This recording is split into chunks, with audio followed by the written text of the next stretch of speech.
ఈరోజు కాంగ్రెస్ పార్టీ వాళ్ళు లేరు.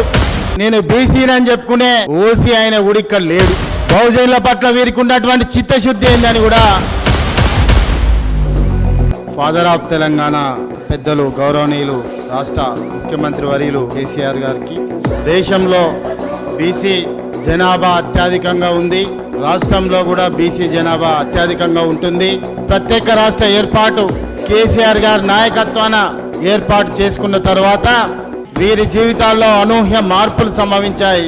తెలంగాణ ప్రభుత్వం వెనుకబడిన తరగతుల్లో ప్రతి కులానికి ప్రత్యక్ష ప్రయోజనాలను చేకూర్చేలా ప్రవేశపెట్టిన పథకాలు బీసీ కులాలలో గుణాత్మక మార్పులకు దోహదం చేశాయి. అధ్యక్ష, కులవృత్తులను బలోపేతం చేసే లక్ష్యంతో ప్రభుత్వం తెచ్చిన పథకాలతో నేడు ప్రతి పల్లె ప్రతి పట్టణం స్వయం సమృద్ధి సాధించి పల్లెల ప్రగతికి పట్టణ ప్రగతికి పట్టుకొమ్మలనే నానుడి నిజం చేస్తున్నాయి. అధ్యక్ష, బహుజనుల పక్షాన ఉన్నాం, బహుజనుల ఓట్లు దోసుకుంటాం.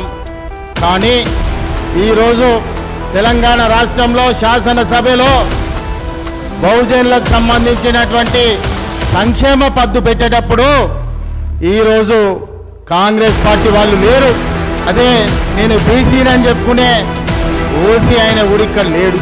మరి రాష్ట్రంలో బహుజనుల పట్ల వీరికి ఉన్నటువంటి చిత్తశుద్ధి ఏందని కూడా మీ ద్వారా వాళ్ళని అడుగుతున్నాను. అధ్యక్ష, బహుజనుల సంక్షేమం కోరుకునే వ్యక్తులైతే ఈరోజు ఈ పద్దు కోసం వారు ఉండాలి. అధ్యక్ష, కానీ బహుజనుల పద్దు కోసం స్వయంగా ముఖ్యమంత్రి గారే ఈరోజు సభకు రావడం వారికి శతకోటి వందనాలు. అధ్యక్ష, నేడు అసమానతలు తక్కువ, ఆత్మ గౌరవం పెంచింది బీసీలకు. మా నాయకుడు, మా దేవుడు